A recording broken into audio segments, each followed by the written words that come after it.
My name is Brigadier Adrianwalla. I was a major, posted as the brigade major of an infantry brigade in Sri Lanka as part of the Indian Peacekeeping Force, also known as the IPKF. The IPKF fought in Sri Lanka, possibly India's only war in a foreign country, other than maybe when they fought with Pakistan and Bangladesh, but those were conventional wars. This is India's only non-conventional conflict that was fought outside the country.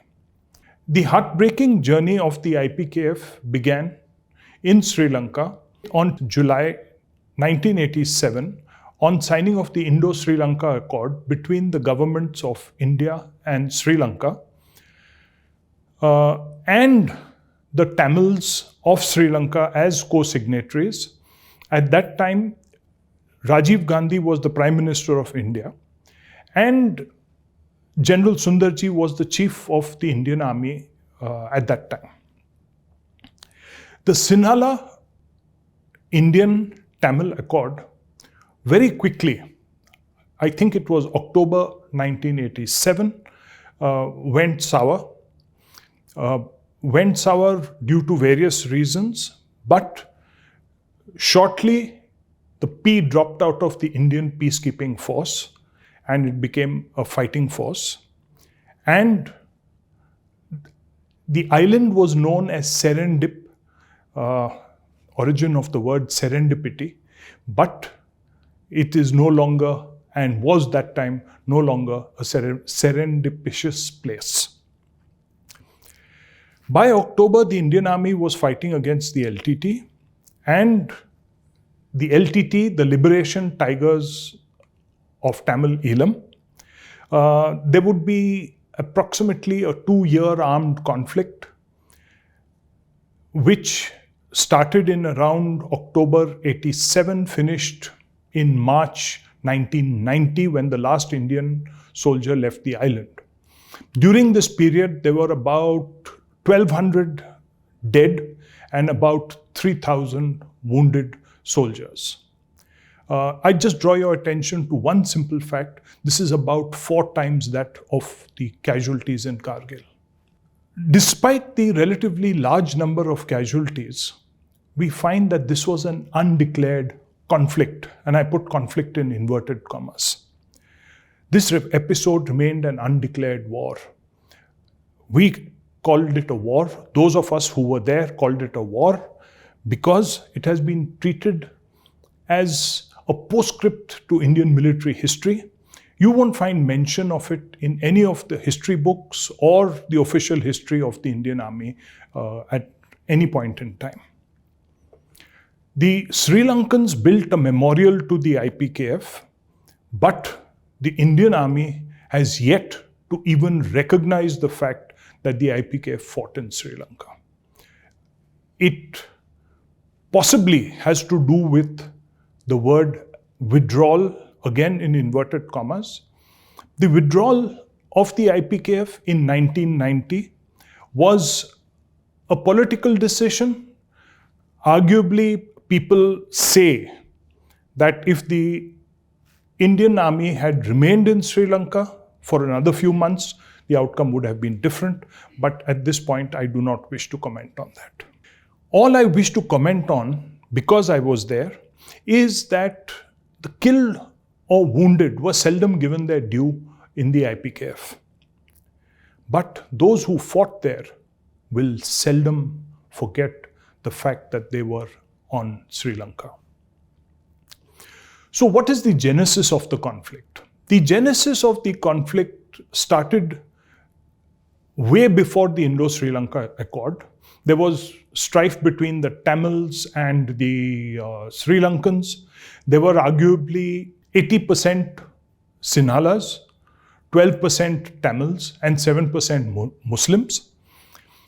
The latter two being largely in the north and the eastern provinces. I'm just giving you a broad idea of what it was all about. The north and the eastern provinces are where the which were fighting for either independence or for self-government, other than three things, depending on which group and to which Tamil lot you spoke to. There has been much written about the history of the Sri Lankan Tamils, about the relationship between the Sinhalas and the Tamils, the relationship between the Indian government and the Tamils, the Indian peacekeeping force, the IPKF in Sri Lanka. I am not going to repeat this because you're going into the strategic realm, and frankly, I was not equipped to go into the strategic realm at that time. So I am going to purely narrate my experiences as a brigade major in Sri Lanka during the period I was there, a year and 9 months approximately. So I was posted as a brigade major of 7 Infantry Brigade at a place called Mullaitivu, which is on the northeast coast of the island. There were many Tamil groups, but the Indian Army mainly fought against the LTTE. There were many Tamil groups because there was infighting between the Tamil groups. There was infighting between the Tamil groups in Chennai. Don't forget at any point in time that we have a large Indian Tamil population, and therefore any problems in Sri Lanka between the Tamils and the Sinhalas would necessarily spill over into India. Many of the Indian Tamils, in fact I would say a majority of the Indian Tamils, were supporting the Sri Lankan Tamils. The Sri Lankan Tamils were of two types, plantation Tamils and Tamils of Indian origin. I won't again go into the finer differences of this. It is all available on the internet and in various books. Should you be interested, please go into it. The fighting with the LTT was, I wouldn't say interesting, but it happened over a period of almost 22 years. The actual fighting. Before that, the Indian Army and the Indian government trained the LTT at various camps in India. I know for a fact that there was a training camp in Ahmednagar, the home of the Armored Corps. Similarly, they were trained in other places of which I am not a party to. After that, the LTT fought with the Indian Army for 2 years and then fought with the Sri Lankan Army for 20 years. Finally, they were vanquished in 2009 by the Sri Lankan Army, which did not pay any attention to world opinion on these matters at that time. But suffice it to say that the LTT had become so experienced and so well trained that they were a force to reckon with. So I arrived on the Emerald Isle in June 1988, freshly stamped by Staff College. I had a lot of arcane military knowledge stuffed into my head at the military school. I was let loose on an unsuspecting army, and I was posted as the brigade major of 7 Infantry Brigade, as I told you, at Mullaitivu.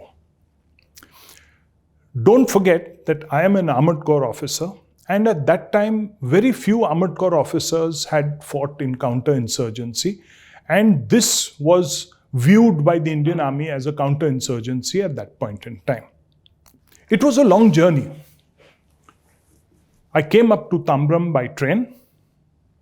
Then I took an AN-32, or rather I was put on an AN-32, keeping chicken and other fresh vegetables company from Tambram to Vavuniya.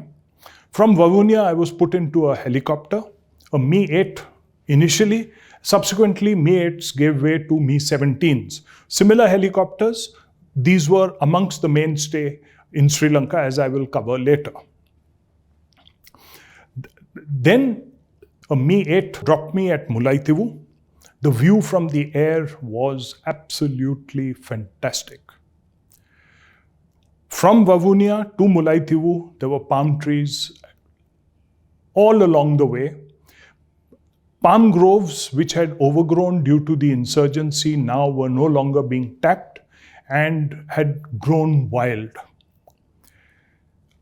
The shore at Mullaitivu, the continental shelf dropped suddenly from the shore at Mullaitivu. So it was dark blue, verging on green, and then the waves lapping stark white sand on the shore. It is important to realize that Mullaitivu from the air was an absolute sleepy fishing village. But as events were to unfold later, we will realize that it was not the idyllic and quiet place that I thought it to be, and what many people thought it to be at the outset. So as I mentioned earlier, I was an Armored Corps officer posted to Sri Lanka. However, being OG, olive green as I am, I decided to wear combat dress, which wasn't really very compulsory in the Indian Army on mainland in those days.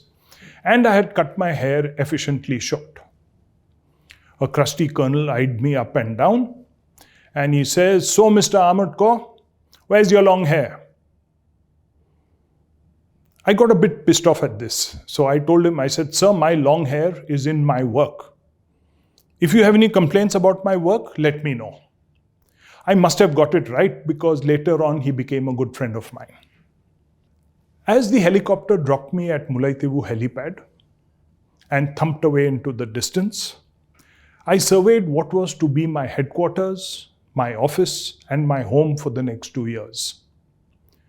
It was really a kaleidoscope of views. There were old, venerable palm trees swaying in the breeze, in between which were bunkers manned by Indian Army troops in camouflage equipment. There were combat-ready soldiers amongst tiled huts, old buildings and old tiled huts. It was an absolute mixture of beauty and the beast. This conflict was unlike anything that the Indian Army had ever seen. Up to now, the Indian Army had trained for conventional war. The little counterinsurgency that it had seen was against tribes in the northeast. The Nagas come to mind. Pipe gun bearing insurgents who sort of fought and ran away. Most units that inducted initially were, they took it as a lark. I have seen videos personally of troops that came initially and where the LTTE was surrendering, again in inverted commas, weapons, doing a dance to show that they were successful in their mission. Had we seen that movie more carefully at that time, maybe we wouldn't have got into the imbroglio that we did subsequently. It was here that our troops experienced the close-range devastation of an AK-47, possibly for the first time. Few of us can forget the chilling rip of an AK spouting bullets at 600 rounds per minute. Against our venerable old SLRs, firing a single shot every time you pull the trigger. The AK could fire 2 magazines in the time it took us, 2 magazines of approximately 30 rounds each, 60 rounds in a few seconds, whereas we were firing an SLR at 20 rounds a minute. So it was a very different kind of war. Initially, the troops came expecting conventional combat, but they didn't find a front. And troops that quickly adapted to the circumstances saw and understood what this fighting was all about. They adapted to it and didn't suffer too many casualties. Units that did not adapt to this style of fighting suffered heavy casualties and continued to suffer heavy casualties.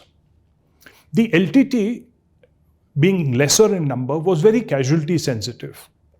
So they would go for units that didn't have experience or wouldn't have experience. And they would leave units that were combat ready and experienced and aggressive, they would leave them alone because the LTT themselves were casualty sensitive. Contact with the LTT typically lasted for a few seconds, maybe a few minutes, just enough time for them to fire 2 AK-47 magazines, keep a third in reserve, snatch the weapons of the dead or wounded Indian soldiers, and run away in the confusion. Before many Indian soldiers got their bearings, the LTT was gone. If one or two were injured, it was before our troops. It was because our troops hit them by accident rather than by design. But it wasn't long before most of our troops got adept at this style of fighting. Also, the LTT were very scared of the 84mm rocket launcher. As time went by, the 2 scouts in front would carry an 84mm rocket launcher apiece. This is a shoulder-fired rocket launcher. It's called a rocket launcher, but it is not a rocket launcher. It could also be a recoilless gun, which fired an airburst ammunition, which was totally unpredictable.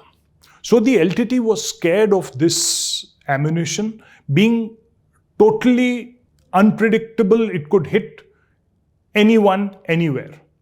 And many of the casualties of the LTT were due to the rocket launchers being fired early. So what we did was that these Carl Gustavs, as we used to call them, 84mm, we used to sight them at 2 ranges to begin with, 75 meters and 150 meters. I may be wrong in the ranges, but this was generally where the 2 scouts set the ranges for these weapons at. And moment there was fire opened by the LTT, Scout number 1 and Scout number 2 let off an RL blast each. This is what the LTT were really scared of. So a young officer described his contact as follows. He was leading a patrol to a nearby well, a well near his post. The patrol was a mixed patrol, keeping the post in fresh water. Because there was no fresh water within the post, the well was the only source of fresh water. Now this young officer was leading this patrol. It had artillery, it had some artillery troops in it, it had some ASC troops in it, it had his own battalion troops in it. And there were about 15 to 20 troops, mainly to go and fetch water. Now the LTT had been keeping an eye on this post for a long time. And they knew that regularly the patrol would come out from this particular entrance of the post, go fetch water and go back. And then one day they decided to ambush this patrol. So this patrol started moving and every leaf was potentially an LTT till the patrol got careless. They reached the well and they were just about to draw water when a blaze of fire hit them from the jungle. In this blaze of fire, Scout number 1 and Scout number 2 got killed. Number 3 was this young officer.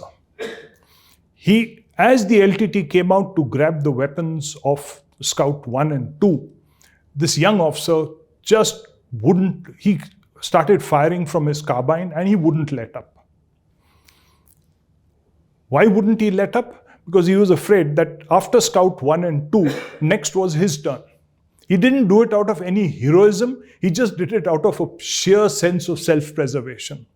In doing so, he didn't allow the LTTE to grab the weapons of Scout 1 and 2. And the LTTE, after they had fired 2 magazines, they didn't hang around to have a running gunfight with the Indian troops. They upped and ran. So in about maybe a minute or 2, the contact was over. And all you could hear was the rustling in the undergrowth of the LTTE possibly carrying or dragging their wounded or dead and running away from the contact site. Of course, later on, there was a cordon and search of the area and nothing was found, but that is a postscript to the contact itself. It was here on the Emerald Isle that the dreaded word IED entered the Indian lexicon. The IED, or the improvised explosive device, has now become commonplace amongst all insurgents who use it. The Maoists use it in Jharkhand to blow up mine-protected vehicles. But the first time the Indian Army experienced IEDs was in Sri Lanka. There were different types of IEDs. There was the so-called bar mine, that was a long wooden device, which was also called the Imran 88. I think the manufacturer or the designer of this mine and the year in which it was made. There was the Johnny mine, which was like an anti-personnel mine. The Johnny mine was a small mine which only blew off the foot of a soldier. In fact, it blew off half the foot of a soldier. To initiate those not experienced in mine warfare, an anti-personnel mine is designed to maim rather than kill. Why maim? Because in maiming a soldier, you find that more soldiers are required to evacuate a wounded soldier than to bury a dead soldier. A dead soldier can be buried later, burnt later, cremated later, but a wounded soldier has to be taken out as soon as possible. And to carry a wounded soldier, especially from the jungle, you needed 4 more soldiers. So therefore, by blowing half the foot of a guy, you would tie down 4 fit soldiers and 1 wounded soldier. So 5 soldiers would be tied down in a patrol. A patrol typically consisted of between 25 and 30 soldiers, officers, JCOs, and soldiers. So if 5 were tied down in carrying a wounded soldier, there were very few left to fight. There were claymore mines made by the LTTE. A claymore mine is a mine that rakes an entire patrol with fire. It consists of 2, 3, 4, 5 mines linked together, fired from the front, and it rakes the side of a patrol. So the guy in front normally initiates a claymore mine or mines, and the entire patrol or a large part of the patrol gets raked by fire from the claymore mine.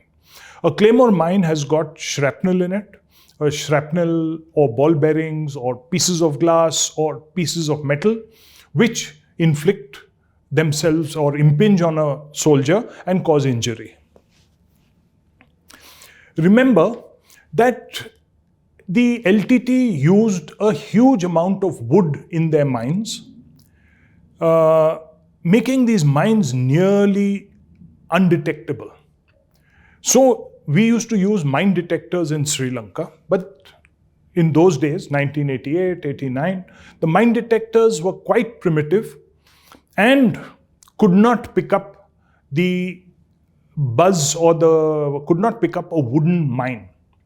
In fact, as time has gone by, mines became so undetectable that now I think the UN mandates 4 grams of steel in a mine so that a mine detector can pick it up. There was the screams of a soldier still echo in my brain today.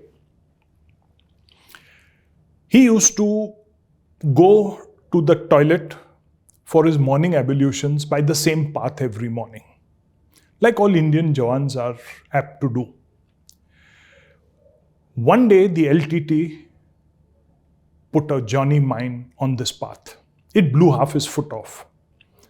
Now, blowing off half a foot, apart from the agony to the person himself, the absolute agony to the person himself, his screams also serve to unnerve, especially at night or early morning, unnerve the rest of the people who are, rest of the soldiers who are at that location. And that is exactly what happened. So I rushed to this soldier. Others rushed, the sentry on duty rushed there. We got him going. Luckily for us, there was a helicopter on standby at that time and at Mullaitivu. So as soon as it became sunrise, we got the helicopter from Mullaitivu to where our tactical headquarters, Nithikaikulam, and we picked up this Jawan and he was evacuated. But this is the closest I've come to seeing a mine. The point I'm making is that the LTTE always kept a post under surveillance. The LTTE were experts at this particular deadly form of warfare. We suffered most of our casualties in Sri Lanka due to mine blasts. In fact, there was a young engineer officer, a good friend of mine, later on.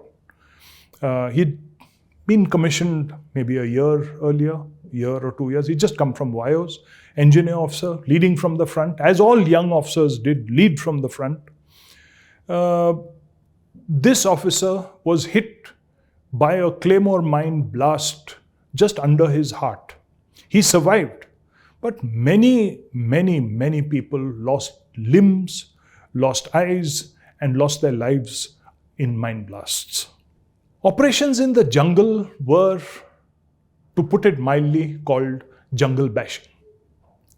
Jungle bashing, if you spoke to a soldier, I mean not a soldier, to an officer, he said, "Sir, I'm going on jungle bashing." Jungle bashing could be a patrol. It could be an ambush at a particular site where we thought the LTT was going to go. Or it could be, again inverted commas, area domination of an area where we thought the LTT was operating and we would prevent them from operating.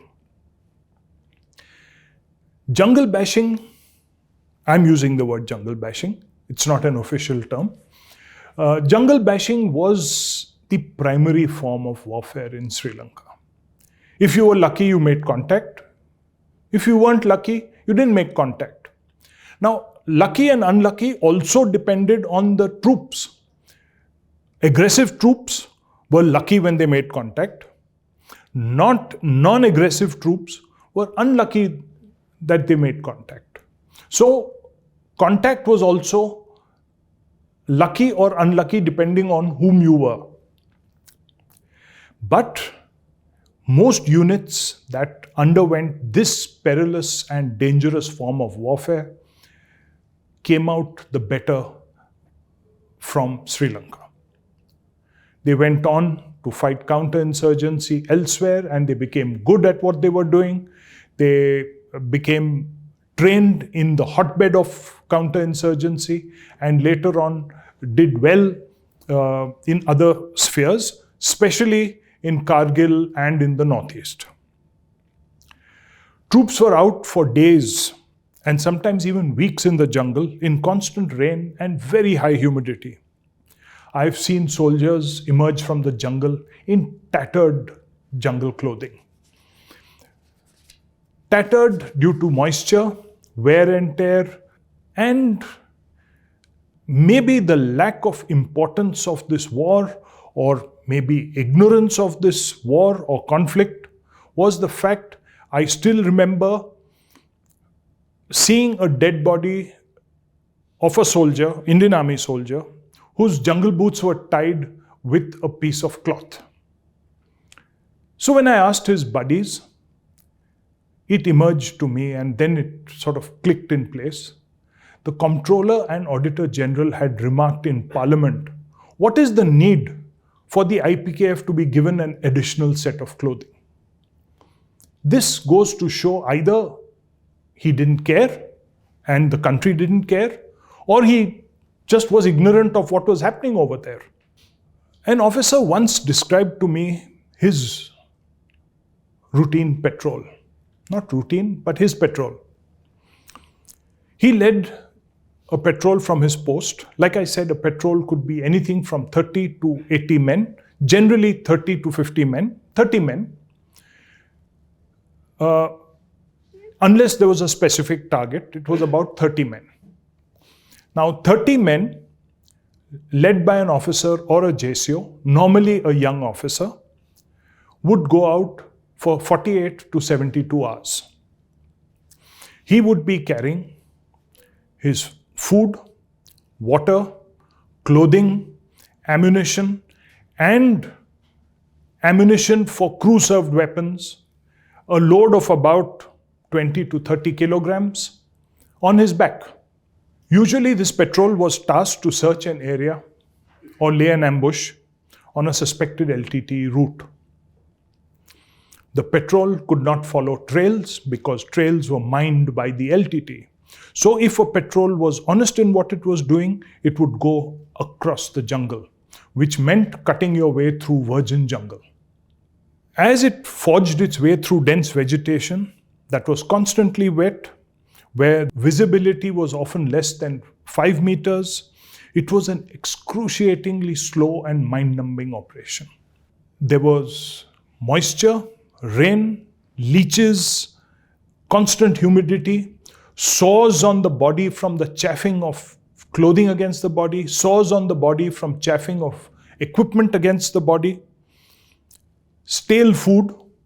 I still remember puris had little weevils in them because the atta had little weevils or worms in them. Lack of drinking water. Though the jungle may seem lush and green, there was no drinking water in the jungle. Often we had to drop drinking water to patrols that were lost or patrols that had gone out longer than the drinking water would sustain them.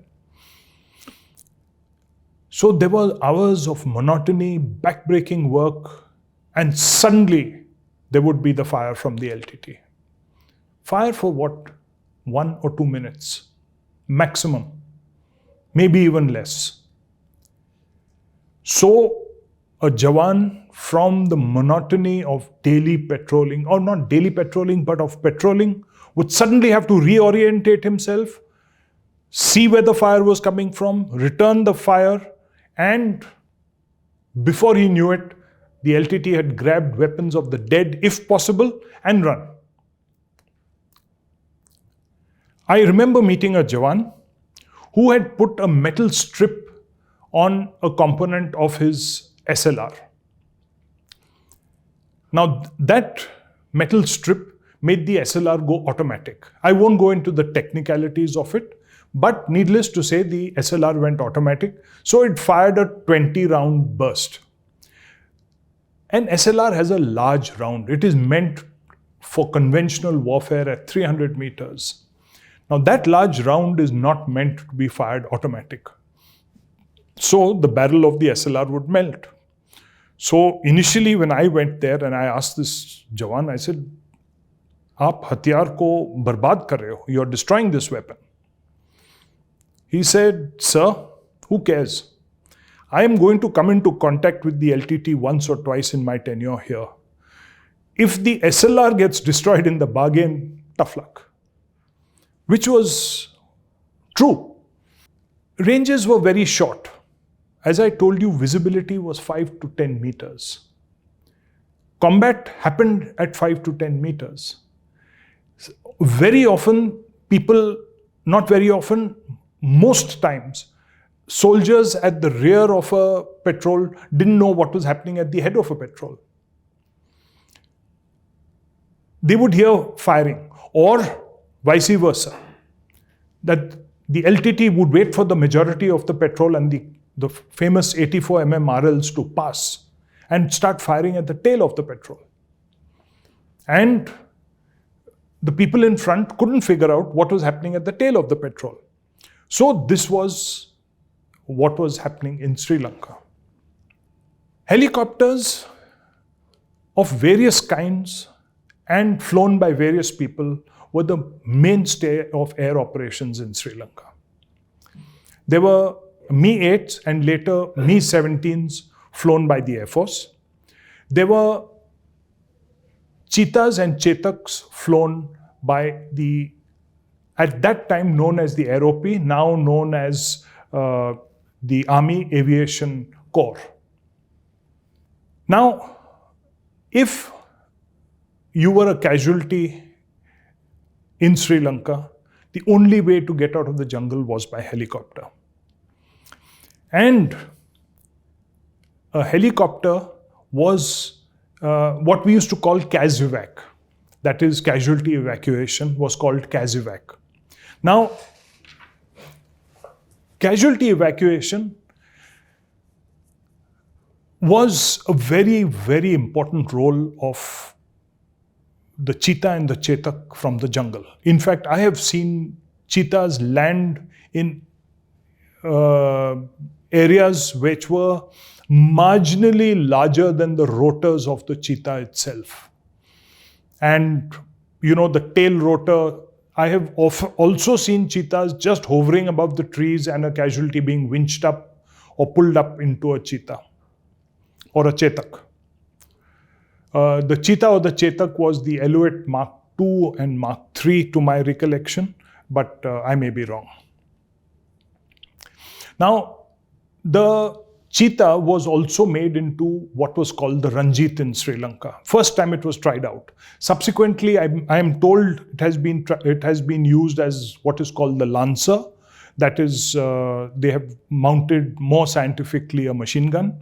A Ranjit was nothing but a cheetah with two medium machine guns mounted in either door, fired by the expedient of just tilting the helicopter towards the LTTE, and they would fire this machine gun first on one side and then on the other side, depending on which side the LTT were. Most operations, road openings, ambushes, had a cheetah in support, either in the air if contact was imminent or at a helipad close by. Then there was the Akbar. The Akbar was at that time the Mi-25. I am now told the Mi-35 has also come in. The Mi-25 was an attack helicopter which could fire rockets, a bomb, 4 250 kg bombs or 2 250 kg bombs, and it had a Gatling gun mounted in the chin below the pilot's cockpit. It was a 4-barrel 12.7 mm Gatling gun with a very high rate of fire. Now, the Akbars were in support of operations, but their speed of operation was such that very often they were just too fast for operations on the ground. So they would sort of whiz by and whiz back. So towards the end, we were using Akbars more to cover operations and to cover other helicopters which were slower flying and in operations. The Akbar was also called the crocodile by the LTT. Why they called it the crocodile, I have no idea. Possibly it looked like a crocodile. Casualty evacuation from the jungle was very arduous. A seriously wounded soldier seldom survived carriage for an hour. I mean, for more than an hour. And in the jungle, you were 3 to 4 hours away from the nearest post where a helicopter could land. And you had to carry this guy. So the unwritten law was, before that, helicopters were allowed to fly in Sri Lanka.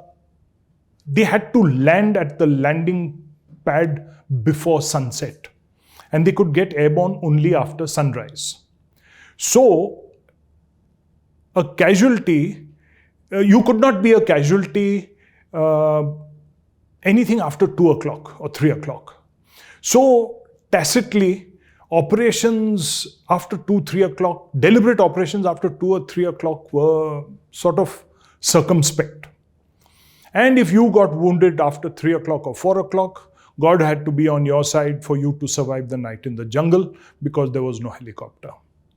God actually had to be on your side. I've known umpteen people dying in the jungle because they were not able to be picked up by helicopter. So, with so many helicopters flying in Sri Lanka, why weren't more destroyed? There was only one helicopter destroyed in Sri Lanka, destroyed completely. There were many that were shot, had bullet holes in their fuselage and in their rotors, but only one was destroyed completely, and that had to be in the tactical headquarters of 7th Infantry Brigade, of which I was the BM. So the LTTE had been keeping an eye on this tactical headquarters. I had earlier narrated to you the incident of a mine casualty. They had also been keeping an eye, and this tactical headquarter, was located on a kulam. So the kulam had an artificial mud dam nearby, which was arguably about 2 to 3 meters in height. So now in a completely flat jungle, 2 to 3 meters in height gave you considerable advantage in radio communications, etc. So 2-3 things happened. One is, since the LTTE were keeping an eye on this kulam, they sent 3 suicide squads, each suicide squad of 5 LTTE soldiers. They were called the Black Tigers. The Black Tigers, 5 each, hit the kulam in the north, the south. The kulam was about, not the kulam, the dam was about 300 to 400 meters long. Now, one group of the LTTE Black Tigers hit the dam, one in the middle, one in the north, and one in the south. Group. The one in the middle hit one of 4 helicopters parked there with a law. Law is an American disposable light anti-tank weapon. So he hit it with the law, and before you could say the fuel on board that helicopter, etc., the helicopter had caught fire and burnt to the ground before you could even go there. And then they opened a storm of fire. Now the LTTE would fire at communications so as to make sure that a patrol or a headquarter had no. So they first aimed for the communication, second they'd aim for the officers. So the second thing I remember at that time was that there was a signal NCO with me, helping me man these 4 or 5 radio sets. And there was a firestorm above us. The tent, 40-pounder tent, was shot to ribbons. And, the signals soldier had a rifle and I had a pistol. Brigade Major. Front was on the other direction to where the suicide squad had attacked. And even under such a firestorm, humor comes out in contact. The soldier tells me, he said, "Sab, protect your head. Because it's easy to take a bullet out of your foot, but if a bullet goes into your head, it will be impossible to take out." So here is both of us. He had expended his SLR ammunition. He had 1 magazine or something. And I had 9 rounds in my pistol. We had dropped a bench, a normal standard wooden bench on which the radio sets were kept. And both of us were putting our heads behind this bench in the hope that a stray AK-47 round wouldn't hit our heads. Both our feet were out in the open. So these 2 things happened in Sri Lanka. In Sri Lanka, also, one found that there was a lot of heroism by individual officers, soldiers, and men. So I can narrate tales of heroism ad nauseum, but one particular tale has stuck in my mind, where a doctor, he was the RMO of a unit in combat. Now this particular unit had 2 patrols out because we had got confirmed information of a very large LTTE camp in the jungle, a very large LTTE camp. And they had about 80-90 men out. What went wrong is a story, a separate story. But needless to say that the LTTE were desperate to protect this camp. Some very senior LTTE member, or I suspect a very senior Indian Tamil politician, was in that camp. The LTTE just would not allow this patrol to enter the camp. They opened fire mercilessly. In fact, I have seldom seen the LTTE used medium machine guns and heavy machine guns. Over here, they were using medium and heavy machine guns. So they opened fire and they decimated. Lots of people died, including the commanding officer of this unit died in that operation. But there was this doctor. Now there were about 8 or 10 wounded soldiers. So this doctor at Carbine Point got wounded and got fit soldiers hiding behind the bushes, because in the jungle visibility was 10-20 meters. And don't forget what I told you in the beginning, these troops were trained for conventional war. Conventional war says drop down, observe and fire. Moment these troops dropped, they were out of sight and they chose to remain out of sight, and the LTTE were just firing into this patrol like a duck shoot. This medical officer, RMO of a unit, got fit soldiers together, picked up the wounded at gunpoint. Gunpoint who? Gunpoint to his own fit soldiers, because they were going to run. He got them together. Next morning, I have it on record, witnesses have seen him emerge from the jungle with the wounded being carried by fit soldiers, and right behind him, right behind this whole lot of people, was this RMO with a carbine, pointed at his own soldiers that if you drop a wounded guy, I'm going to shoot you. The whole night he staved off LTTE harrying attacks. I don't recollect this officer getting a medal. I just don't recollect him getting a medal. Maybe the fault is ours at the brigade headquarters.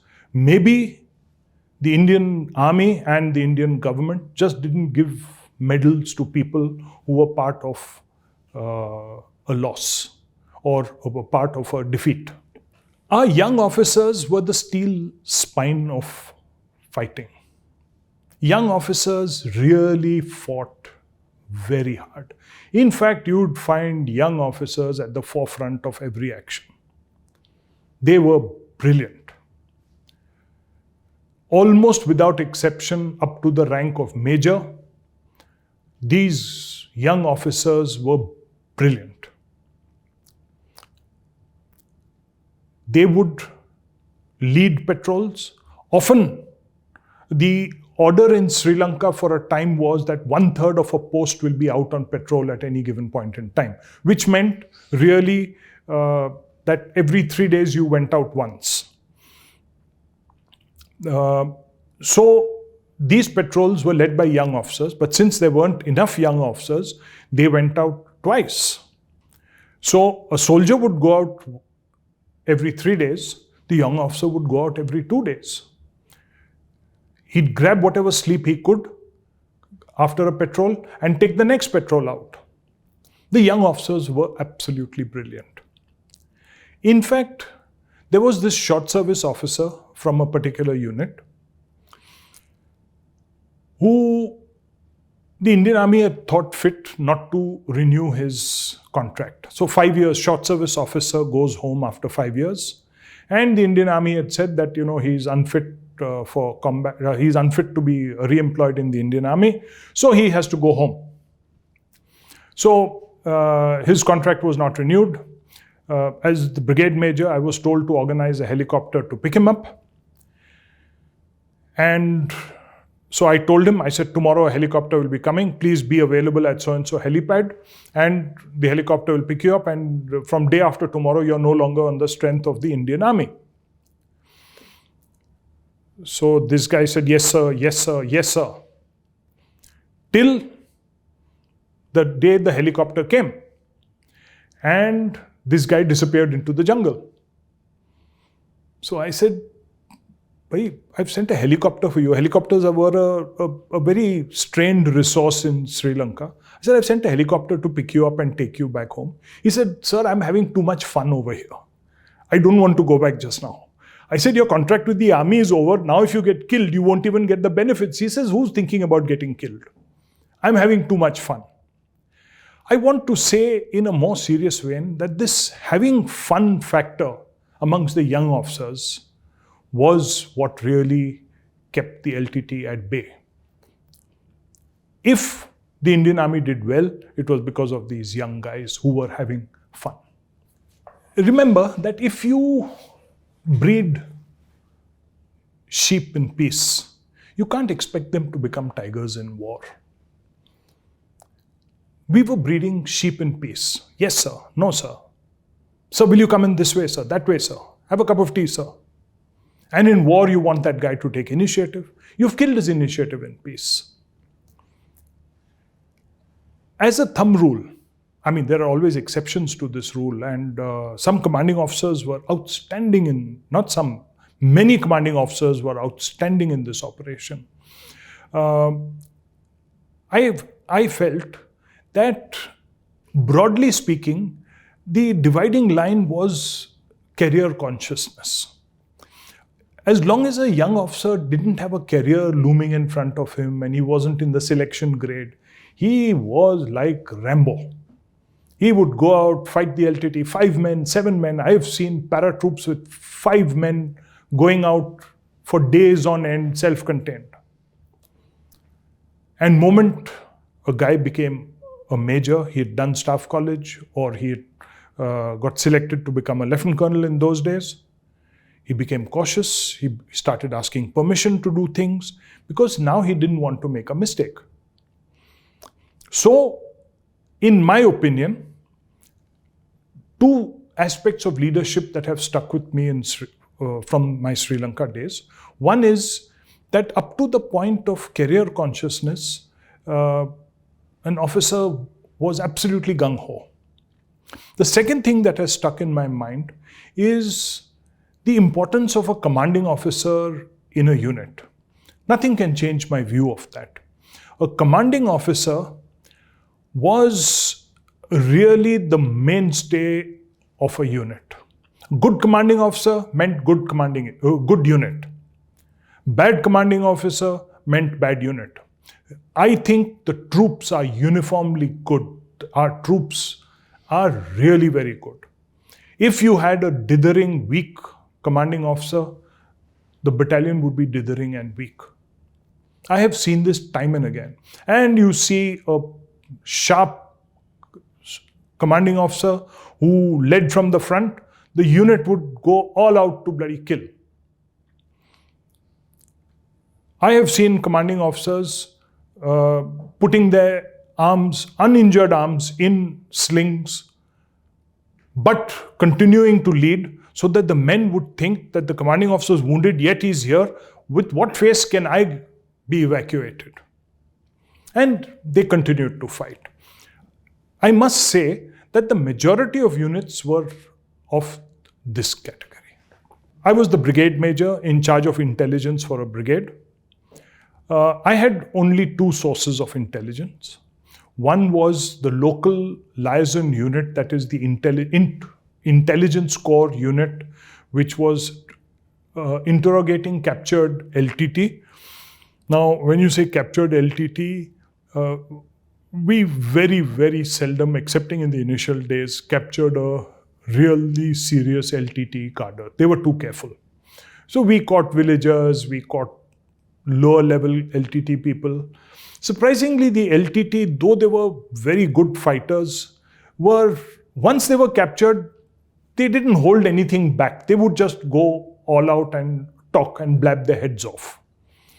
But we got very few of them.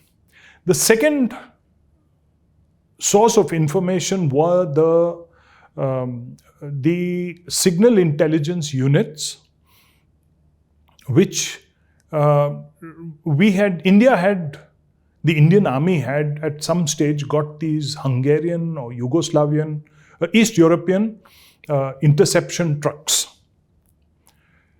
And they were meant for, again, conventional combat. So they were deployed over there, but the LTT soon understood what these... So these trucks could do one of two things. They could either jam or intercept. They couldn't do both. If you jammed, you didn't know whether the LTT was transmitting or not, because you jammed, or you thought you were jamming his transmission, but you were also jamming your own.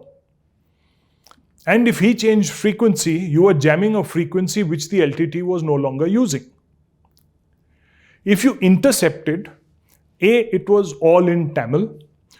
B, the LTT would continue to use words like, remember where you and I drank water the other day? Now, for the life of us, none of us in the IPKF knew where he drank water the other day. Only he and the guy he was talking to knew. Or do you remember that road that we took when we were coming back from so-and-so's house? Now, these sort of simple codes were impossible to break because we didn't have the local knowledge to do so. So intelligence as a brigade major was almost non-existent. Almost non-existent. Media? Well, the less said, the better. The Indian government had imposed, I think, a media blackout. And a select group of journalists was brought from Delhi in 1 or 2 Mi-8s. They were brought to a particular place there were 2 battalions deployed around them. They were told that this is where they're fighting, this is what we have captured. But I don't remember hearing of any embedded media journalists or journalists like in the Kargil War was widely televised. The Sri Lanka war was not even reported in the media. In fact, there was almost nothing in the media. Maybe that is why people tended to not know what was happening on the island. In late 1989 and early 1990, elections were held in Sri Lanka. President Premadasa came to power, and India was washing its hands of what it perceived to be a military debacle.